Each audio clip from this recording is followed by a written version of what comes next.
स्वयं स्वावाप्तिरभावे कृष्णकर्मिणः तस्मै संज्ञानरूपाय नमोस्तु परमात्मने। अनंतानंत सिद्ध परमेष्टि भगवान की जय। देवादिदेव आदिनाथ भगवान की जय। वर्तमान शासन नायक महावीर भगवान की जय। परम पूज्य श्रमण रत्न मुनि श्री सुप्रभ सागर जी महाराज की जय। परम पूज्य नगर गौरव मुनि श्री प्रणत सागर जी महाराज की जय। जय जिनेन्द्र बंधुओं, सुप्रभात पर चल रहे सम्यक समाधान के आज के इस कार्यक्रम में आप सभी का स्वागत करता हूं, अभिनंदन करता हूं। परम पूज्य मुनि श्री सुप्रभ सागर जी महाराज सम्यक समाधान के माध्यम से निरंतर हम सभी को सतपथ दिखा करके हमारे आत्मोन्नत जीवन को आगे बढ़ा रहे हैं। परम पूज्य मुनि श्री इस सम्यक समाधान के कार्यक्रम के माध्यम से जो माँ जनवाणी के चारों अनुयोगों पर अगाध पकड़ रखते हैं, उनको बड़े ही सहज, सरल और प्रांजल भाषा में जब हम और आपके सामने रखते हैं तो प्रत्येक व्यक्ति के मन मानस के अंदर तक वह बातें चली जाया करती हैं। सम्यक समाधान का एक ऐसा कार्यक्रम है जिससे अनेक लोग अपने जीवन में दिशा बोधि को प्राप्त कर रहे हैं। चलिए हम जुड़ते हैं सम्यक समाधान के आज के इस कार्यक्रम से। आज के इस कार्यक्रम से जुड़े हुए सभी श्रद्धालुओं की ओर से परम पूज्य मुनि द्वय के चरणों में प्रणति निवेदन करता हुआ नगर गौरव मुनि श्री प्रणत सागर जी महाराज के चरणों में करबद्ध अनुरोध कर रहा हूं कि गुरुदेव सम्यक समाधान के इस कार्यक्रम में आज आए हुए समीचीन विकल्पों को क्रमशः संचालित करने की कृपा करें। नमोस्तु नमोस्तु नमोस्तु। ओम नमः सिद्धेभ्यो। पंच परमेष्टि भगवान की परम पूज्य आचार्य भगवंत गुरुवर विशुद्ध सागर जी मुनि महाराज की, परम पूज्य मुनि श्री विनिश्चल सागर सुप्रभ सागर जी महाराज की। समीचीन विकल्पों का सम्यक समाधान। सम्यक ज्ञान की एक ऐसी अनूठी विधा जिसे परम पूज्य मुनि श्री सुप्रभ सागर जी महाराज ने सम्यक समाधान नाम दिया। परम पूज्य आचार्य भगवंत गुरुवर विशुद्ध सागर जी महाराज की महती अनुकंपा एवं उनके मंगल सुभाशीष से हम सभी प्रतिदिन परम पूज्य मुनि श्री सुप्रभ सागर जी महाराज के मुखारविंद से अपने अनेकानेक समीचीन विकल्पों का सम्यक समाधान प्रतिदिन प्राप्त कर रहे हैं। देश के विभिन्न अंचलों से हमें यहाँ प्रतिदिन अनेकानेक समीचीन प्रश्न प्राप्त हो रहे हैं और परम पूज्य मुनि श्री सुप्रभ सागर जी महाराज उनका आगमुक्त विधि से सम्यक समाधान हम सभी को प्रदान कर रहे हैं। प्रारंभ करते हैं आज का सम्यक समाधान। और आज का पहला विकल्प ललितपुर उत्तर प्रदेश से हमारे सामने हैं सक्षम शास्त्री, जो कि एक टोडल स्मारक से गए छात्र हैं और वहाँ से शास्त्री का अध्ययन कर रहे हैं। वह अपना समीचीन विकल्प परम पूज्य मुनि श्री के समक्ष रख रहे हैं। त्रय मुनि राजों के चरणों में मेरा बार बार वंदन। मेरा एक समीचीन प्रश्न है कि मैंने बहुत व्यक्तियों से सुना है कि शांति धारा में जो छिन्न छिन्न छिन्न भिन्न भिन्न शब्द का अभिप्राय है, क्योंकि कुछ लोग कहते हैं कि उसमें हमें हिंसा का दोष लगता है, इसलिए शांति धारा नहीं करना चाहिए। तो आप इसका समाधान करें। ओम नमः सिद्धम। परम पूज्य आचार्य भगवान गुरुवर विशुद्ध सागर जी महाराज की जय। परम पूज्य मुनि श्री सुप्रभ सागर जी महाराज की जय। जो शांति धारा में मंत्र होते हैं या कहीं भी मंत्र लिखे होते हैं, उन मंत्रों का अर्थ समझना जरूरी नहीं होता। पहली बात तो हमें ये समझनी होगी कि पूर्वाचार्यों ने जो मंत्र या जो विधि बताई है, हमें उनके विधि और मंत्रों के अनुसार ही अपने उन पुण्य की क्रियाओं को संपादित करना आवश्यक है। क्योंकि यह परम सत्य है, जो मंत्र हुआ करते हैं उनके अर्थ समझने से या उन मंत्रों के अर्थ निकालने से हमें पुण्य की प्राप्ति नहीं होने वाली, अपितु उन मंत्रों का पाठ करने से ही हमें नियम से शांति मिल सकती है। इसलिए जो आज वर्तमान में शांति धारा के उन कुछ शब्दों को लेकर बहुत सारे जीवों के भीतर जो विकल्प चल रहा है, वास्तव में वह विकल्प करने योग्य नहीं है। चाहे वह क्षाम क्षीम द्राम द्रीम द्रावय द्रावय आदि किसी भी प्रकार के बीजाक्षरों का उच्चारण हो, यह परम सत्य स्वीकार करना, प्रत्येक बीजाक्षर का कुछ ना कुछ अभिप्राय आगम में स्पष्ट रूप से लिखा गया। जैसे यह भी कुछ लोग कहते हैं ये मंत्र तंत्र आदि सब कुछ आगम के बाह्य है, ये करने वाले जीव मिथ्या दृष्टि हुआ करते हैं, यह भी उनका चिंतन कथन परिपूर्ण रूप से गलत ही है।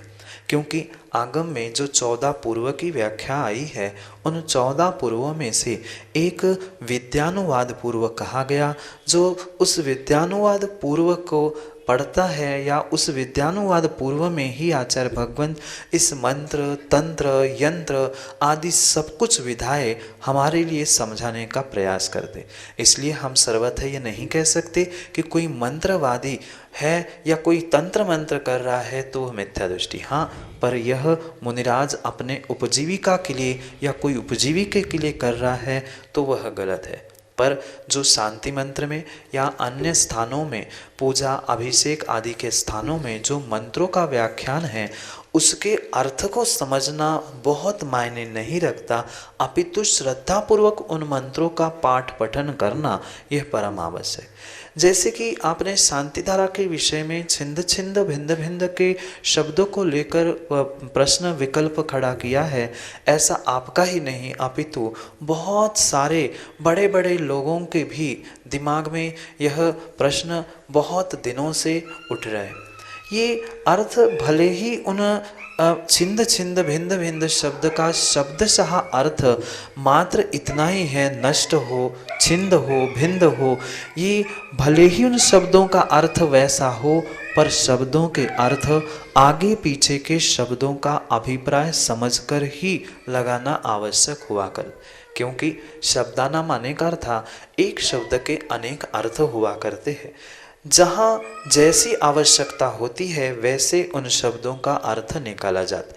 जैसे दर्शन शब्द है अपने जैन दर्शन में, तो इस एक जैन दर्शन के शब्द में दर्शन के भी 4 अर्थ हुए करते हैं। भगवान का दर्शन, सम्यक दर्शन, और दर्शन यानी जिन मत जिना आगम उसको भी दर्शन कहा। तो भले ही शब्द एक है, पर उसके स्थान बदलते, वाक्य बदलते ही उसका अभिप्राय अर्थ बदलता है।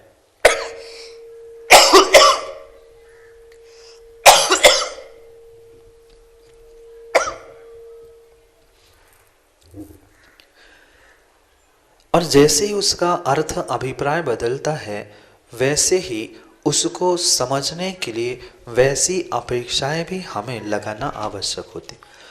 जैसे छिंद छिंद भिंद भिंद शब्द का वास्तविक अर्थ छेद हो, छेदन हो, भेदन हो, यह शब्दशः अर्थ जरूर है, पर जब वह गोमारिम, अजमारिम, अश्वमारिम, वृक्षमारिम आदि शब्दों के साथ संबंध रखता है, वहाँ लोगों ने यह अर्थ करना प्रारंभ कर लिया कि गाय की नाश हो, अश्वों की मारी हो।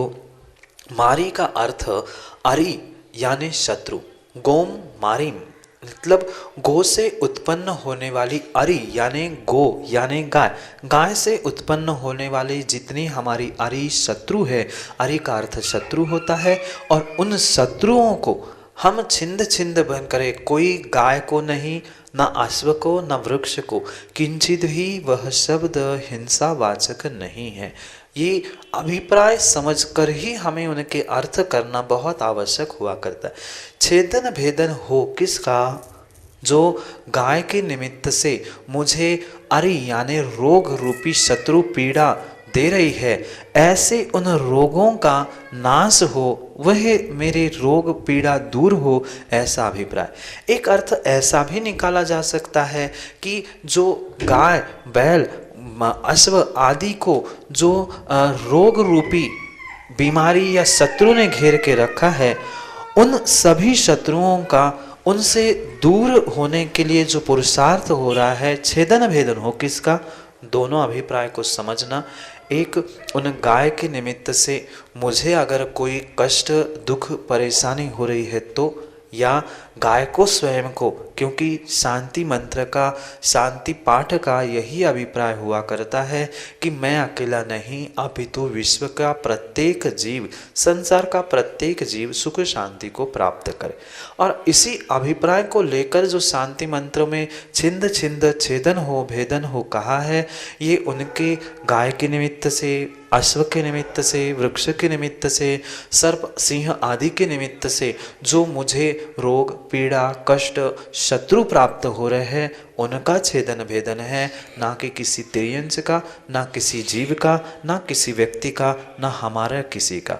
जो पीड़ा कष्ट हो रही है उसका छेदन भेदन हो, वह पीड़ा मुझसे दूर हो, यह उसके पीछे अभिप्राय है। इसलिए इस सम्यक अभिप्राय को समझकर ही हमें उसका अर्थ करना आवश्यक है, और वही अर्थ समझकर ही हमें शांति धारा पढ़नी होगी, क्योंकि जब तक अर्थ अभिप्राय समझ में नहीं आएगा तब तक हमें उसका फल भी मिलने वाला नहीं है। बहुत अच्छी बात होती हम उनके अर्थों में ना उलझकर श्रद्धापूर्वक जो पूर्वाचार्यों ने कहा है उस पर अमल करते, और समझने की जिज्ञासा है तो उसे सम्यक प्रकार के समझकर उस पर ओहापोह ना करते हुए सम्यक उसका चिंतन करते हुए उसको सुधारने का प्रयास करे, समझने का प्रयास करे। इसलिए वह छिंद भिंद शब्द किंचित भी हिंसावाचक नहीं है।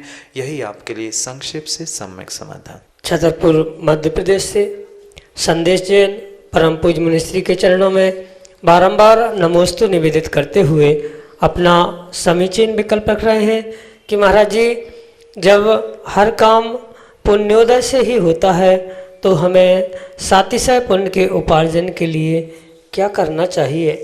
हमारे समीचीन विकल्प का सम्यक समाधान देते हुए हमारा मार्गदर्शन करने की अनुकंपा करें। नमोस्तु महाराज जी, नमोस्तु। यह सर्वथा सत्य नहीं है कि सभी कार्य पुण्योदय से होते, पर यह भी परम सत्य है, पुण्योदय कार्य को सिद्ध करने के लिए एक कारण हो सकता है। उस पुण्योदय भाग्य के साथ साथ हमें पुरुषार्थ और काललब्धि भाग्य, इन सभी लब्धियों को, इन सभी साधनों को समझना आवश्यक होता। कोई कार्य एक हो सकता है पर उस एक कार्य के लिए अनेक कारण हुआ करते। जब तक एक कार्य के लिए अनेक कारणों की सिद्धि या सामग्री प्राप्त नहीं होती तब तक वह कार्य साध्य सिद्ध रूप प्राप्त नहीं होता। जैसे कि एक माँ रोटी बनाती है, उस रोटी बनाने के लिए उपादान रूप आटे की तो आवश्यकता है, पर निमित्तभूत पानी, अग्नि, तवा, बेलन, पाटा, माँ, ये सब कुछ निमित्त होना आवश्यक होते। इतने सारे निमित्त होने के बावजूद भी जो रोटी अग्नि पर रखने के बाद एक क्षण में नीचे उतारी नहीं जाती, उसे पकने के लिए कुछ समय भी देना पड़ता है, जिसे आगम के परिप्रेक्ष्य में काल लब्धि भी कहा गया। उपादान, निमित्त, पुरुषार्थ, भाग्य और काल लब्धि, होनहार, इन सभी समवायों का जब एकत्रीकरण एक साथ हुआ करता है तभी किसी भी कार्य की प्राप्ति हुआ करती। इसलिए सर्वथा कहना गलत है कि प्रत्येक कार्य पुण्य के नियोग से होते। जब पुण्य की अपेक्षा से कथन कहेंगे, निमित्त की भाग्य की अपेक्षा से कथन होगा तो यह सत्य है, पर पुरुषार्थ आदि सभी प्रत्ययों को समझना हमारे लिए अनिवार्य ही होगा। और रही बात जो सातिशय पुण्य है, पुण्यानुबंधी पुण्य है, उस सातिशय पुण्य को प्राप्त करने के लिए जो हमें पिछली पर्याय से प्राप्त हुआ थोड़ा सा पुण्य है, उस पुण्य को पुनः पुण्य के कार्य में लगाएंगे तो नियम से वह आने वाले समय के लिए सातिशय पुण्य या पुण्यानुबंधी पुण्य रूप फलीभूत होगा, उसमें शंका नहीं।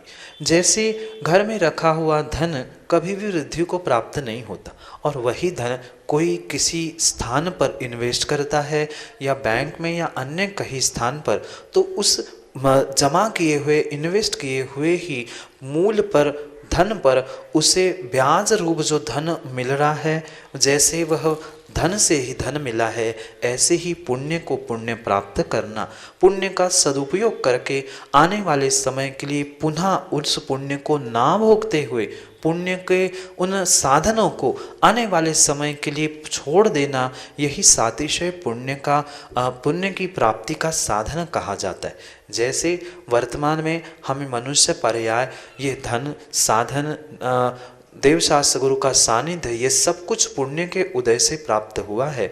इन पुण्य के उदय को यानी इस शरीर मनुष्य पर्याय को अगर हम अपनी आत्मा की साधना में संयम के मार्ग पर लगा देंगे तो यह पुण्यानुबंधी पुण्य, सातिशय पुण्य प्राप्त करने के लिए कारणभूत होगा। यह कथनचित आपकी बात भी सत्य है कि पुण्य के उदय से ही प्राप्त ये सब कुछ निमित्त है, पर इन पुण्य के उदय से प्राप्त हुए इन निमित्तों को, साधनों को अगर हम भोगों में लगा लेंगे या उस पुण्य को वर्तमान में ही भोग कर नष्ट कर देंगे तो उस पुण्य की राख हो जाएगी। पर उसी पुण्य को संभाल कर या बिना भोगे आने वाले समय के लिए उसे इन्वेस्ट कर देंगे, डिपॉजिट कर देंगे, किसी बैंक में नहीं, अपने ही पुण्य के खाते में, तो नियम से आने वाले समय पे उस पुण्य पर ही ब्याज रूपी पुण्य प्राप्त होगा, जिसे आगम में पुण्यानुबंधी पुण्य या सातिशय पुण्य कहा है। यही एकमात्र साधन है। मिले हुए साधनों को, पुण्य से मिले हुए साधनों को पुनः पुण्य कार्यों में लगाने से ही हमें सातिशय या पुण्यानुबंधी पुण्य मिलता है। यही आपके लिए सम्यक समाधान। अगला विकल्प वासिम महाराष्ट्र से प्रथमेश जैन योगी, एक ऐसा युवा जो कि विगत 3.5-4 महीने से परम पूज्य मुनिश्री के चरणों में रह के ज्ञान अध्ययन, वैयावृत्ति आदि के माध्यम से तीव्र पुण्य का संचय कर रहा है, वह प्रथमेश योगी अपना समीचीन विकल्प रखने के लिए हमारे सामने। तो महाराज जी नमोस्तु नमोस्तु। मुनिव्रत धार अनंतो बार ग्रैवे एक उपजाओ। क्या पंक्ति सही है? क्योंकि ऐसा कहा जाता है कि अब अनेक पर्यायों में इस जीव ने अनेक बार मुनिव्रत धारण किए हैं। यदि उनके पिंची कमंडल में इकट्ठा किया जाए तो वह पर्वत के ढेर लग जाएंगे, तो फिर ऐसे ही मुनि बनने से क्या प्रयोजन है? नमोस्तु महाराज जी नमोस्तु। बहुत अच्छा प्रश्न है और सम्यक विकल्प है। यह प्रश्न बहुत सारे जीवों के भीतर कौंध रहा है। जो पंडित जी ने छड़ाला में लिखा है, मुनिव्रत धार अनंत बार ग्रहवेक तक उपजाओ, उन्होंने भी परम सत्य लिखा है। पर जो वर्तमान के विद्वान और वर्तमान के बहुत सारे जीव उनके अभिप्राय को ना समझने के कारण भ्रमित है। ये उनमें से ही आप में जो ये विकल्प उसी भ्रम के निमित्त से उत्पन्न हुआ है, क्योंकि ये परम सत्य है। आज तक जीवों ने कई बार मुनिव्रत धारण किया है, और जितनी बार मुनिव्रत धारण किया, पिच्छी कमंडल प्राप्त किए, उन पिच्छी कमंडल का अगर ढेर लगा दिया जाए तो सुमेरु पर्वत भी छोटा हो जाए। यह भी आचार्यों ने परम सत्य लिखा। पर वहाँ पंडित जी के अभिप्राय को और आचार्यों के अभिप्राय को हमें समझना बहुत आवश्यक है। उन्होंने मुनि व्रत धार ऐसा स्पष्ट लिखा है, मुनि बने ऐसा नहीं लिखा। मुनि व्रत धारण करना और मुनि बनना, इसमें जमीन आसमान का अंतर है। मुनि व्रत को मात्र फिजिकली शरीर से बहिरंग रूप से हमने पालन किया, प्राप्त किया है, पर उन मुनि व्रतों को द्रव्यलिंग के साथ साथ भावलिंग में धारण नहीं किया, इसलिए वह मुक्ति का मार्ग नहीं बन पाया। क्योंकि यह करणानियों का ही नहीं, आगम का ही यही सिद्धांत है। जो मिथ्या दृष्टि हुआ करता है श्रद्धान के अभाव में, भले ही वह निरतिचार चारित्र का पालन करे, वह अधिक से अधिक ग्रहवेक तक की सीमा को प्राप्त करता है। कौन? जो मात्र निर्दोष चारित्र का पालन करने वाला एक द्रव्यलिंगी मुनि जब ग्रहवेग तक पहुंचता है तो विश्वास मानना वही द्रव्यलिंगी मुनि सम्यक के साथ अगर भावलिंगी बन जाएगा, तत्वों के और आत्मा के श्रद्धान से वही जीव मोक्ष को भी प्राप्त कर सकता है। जो पंडित जी ने ये पंक्ति लिखी है और आचार्यों का यहाँ जो अभिप्राय है उस बात को हमें इसी प्रकार से समझना होगा कि वहाँ जो मुनि व्रत की बात की है, मुनि भावलिंग की व्याख्या किंचित भी नहीं की है। भावलिंग भिन्न विषय है, द्रव्यलिंग भिन्न विषय। आज तक जितने जितने जीवों ने नहीं अपितु आप सबने भी जितनी जितनी बार वह मुनि व्रत धारण किए हैं उसका अभिप्राय मात्र द्रव्यलिंग प्राप्त करने से है, भावलिंग उन सभी ने प्राप्त नहीं किए। और जब तक सम्यक्त रूपी सम्यक्त की सत्ता में द्रव्यलिंग नहीं है तब तक वह भावलिंग नहीं कहा जाता, और जब तक भावलिंग नहीं है तब तक जीव अपने मुक्ति को मोक्ष को प्राप्त नहीं कर सकता। इसलिए ये हमारा सोचना सम्यक नहीं है कि ऐसे मुनि बनने से क्या प्रयोजन। बिल्कुल सही है कि ऐसे मात्र द्रव्यलिंगी मुनि बनने से कोई प्रयोजन नहीं है, अपितु तत्वों का श्रद्धान, देवशास्त्र गुरु का सच्चा श्रद्धान और साथ साथ निश्चय से अपनी आत्मा का भी श्रद्धान, इन सभी श्रद्धानों से ही हमारी जो विपरीत मिथ्या दृष्टि मिथ्या मान्यता है उसको मोड़कर जो सम्यक श्रद्धान है, सम्यक दर्शन है, उसे प्राप्त करने के साथ साथ जो हमने द्रव्यलिंग भी प्राप्त किया है, यानी सम्यक्त भी और द्रव्यलिंग भी, इन जोड़ रूप जो भावलिंग है उसको प्राप्त करने से ही हमारा कल्याण होगा। इसलिए अगर प्राप्त करना ही है तो हम भावलिंग को प्राप्त करें, मात्र द्रव्यलिंग से कल्याण होने वाला नहीं है। यहाँ पर कवि का और आचार्य महाराज का यही अभिप्राय है कि मात्र द्रव्यलिंग से काम नहीं होगा, अपितु भावलिंग भी प्राप्त करना आवश्यक होगा। इस भावलिंग की मुख्यता से या भावलिंग की महिमा बताने के लिए उनका ये उल्टी तरीके से व्याज स्तुति रूप कथन है कि कब तक तू ये ऐसा द्रव्यलिंग ही धारण करता रहेगा, अब तो कम से कम भावलिंग धारण कर अपने मुक्ति का मार्ग सफल कर, मोक्ष के मार्ग पर चलने का प्रयास कर। इस प्रकार के अभिप्राय से वहाँ पर पंक्तियाँ सत्य लिखी है, पर उसे समझने के लिए हमें विवेक और ज्ञान अनुभव सबकी आवश्यकता है। द्रव्यलिंग से नहीं अपितु भावलिंग से कल्याण होगा। इसलिए द्रव्यलिंग को मात्र ग्रहण मत कर, साथ साथ भावलिंग भी धारण करना होगा। इसी अभिप्राय से यह पंक्ति लिखी है और यही आपके लिए सम्यक समाधान है कि जैसे उनका अभिप्राय है ऐसे उस अभिप्राय को समझते हुए द्रव्यलिंग धारण मत करना, मात्र भावलिंग के साथ द्रव्यलिंग धारण करोगे और द्रव्यलिंग के साथ भावलिंग धारण करना, यही आपके लिए आशीष और सम्यक समाधान। अगले विकल्प के लिए हमारे सामने है सुप्रसिद्ध मंच कलाकार चक्रेश जैन सोजना उत्तर प्रदेश से, जो एक अच्छे मंच संचालक के साथ साथ एक अच्छे कलाकार भी हैं।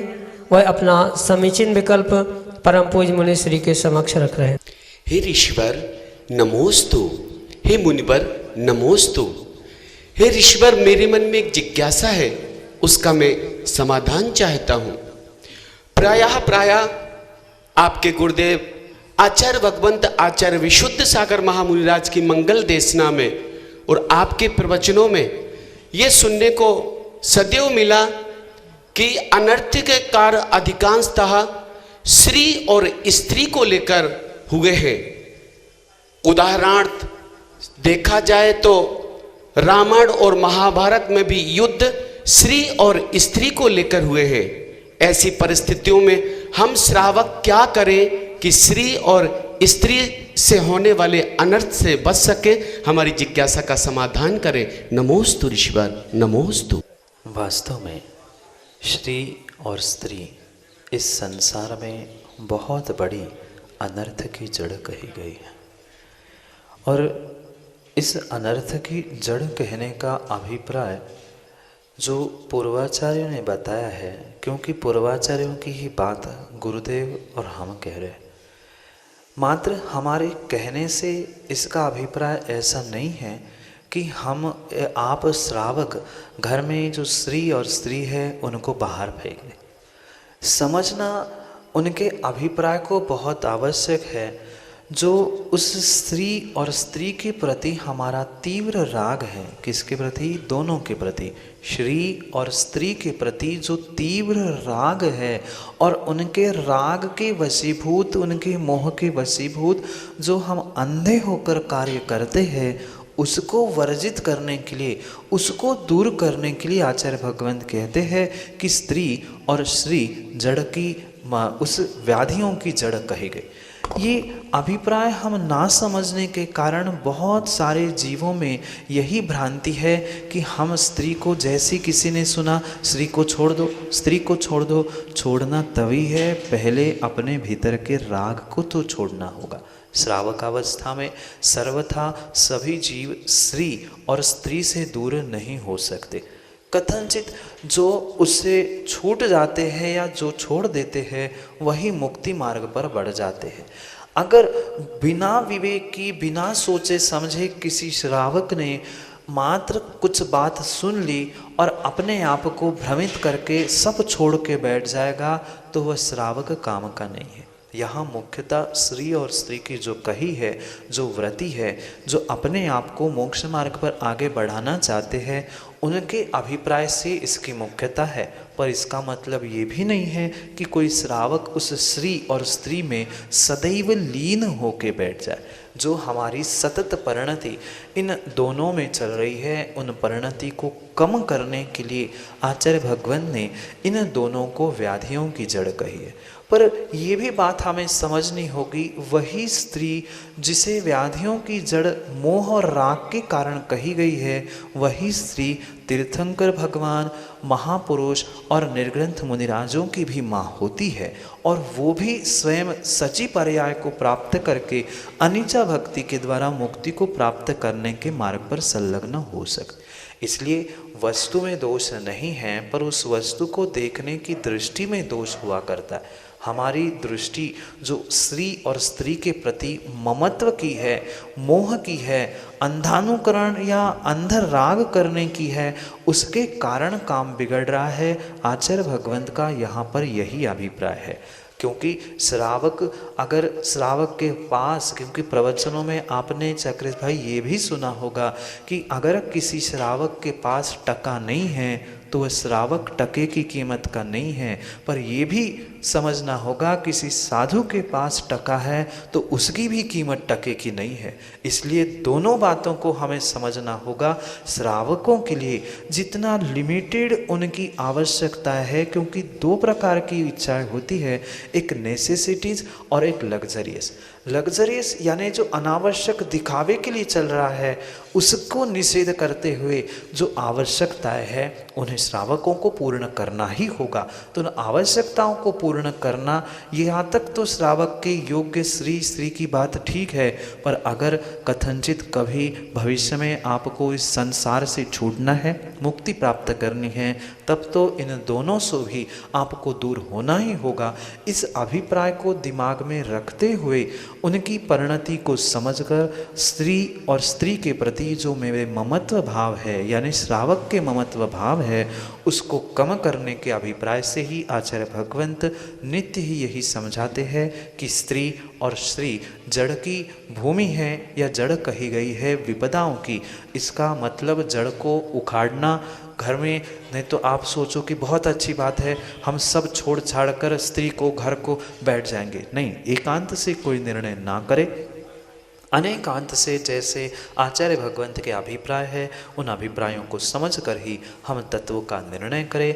इसी प्रकार से स्त्री और स्त्री के विषय में कहा गया है, क्योंकि मुख्यतः मोक्ष मार्ग पर बढ़ने वाले जीवों की है। पर मोक्ष मार्ग पे बढ़े ना बढ़े, यही चिंतन करके अगर एक श्रावक भी इन बातों को समझेगा तो नियम से वह अपना कल्याण कर सकता है। यही आपके लिए सम्यक समाधान। इस प्रकार से आज के सम्यक समाधान में आए हुए भारतवर्ष के विभिन्न अंचलों से समीचीन विकल्पों का सम्यक समाधान परम पूज्य मुनि श्री सप्रभ सागर जी महाराज ने अपनी मंगलमयी, ओजस्वी, तेजस्वी वाणी से हम सभी को प्रदान किया।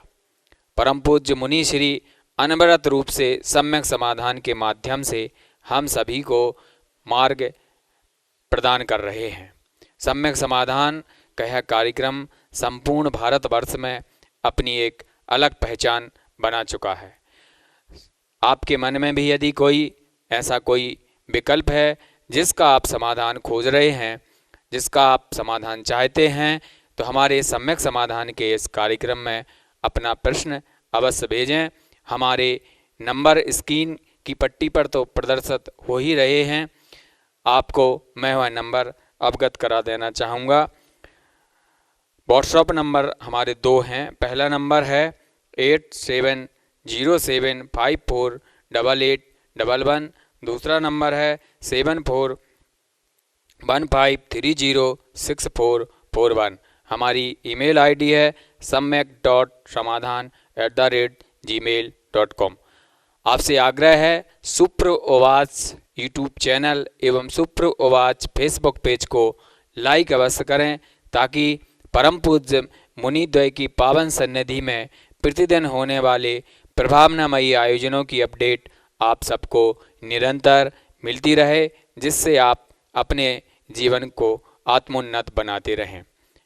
चिन्वाणी चैनल पर प्रतिदिन शाम को 7:40 पर परम पूज्य मुनि श्री सुप्रभ सागर जी महाराज की मंगलमयी वाणी का प्रसारण होता है। आप उनसे भी निरंतर लाभान्वित होते रहिए। आज के इस कार्यक्रम में जुड़े हुए सभी श्रद्धालुओं की ओर से, भक्तगणों की ओर से परम पूज्य मुनिद्वय के चरणों में कोट सा नमोस्तु पूर्वक आज के इस कार्यक्रम को यहीं संपन्न करने की अनुमति चाहूँगा। नमोस्तु नमोस्तु नमोस्तु गुरुदेव।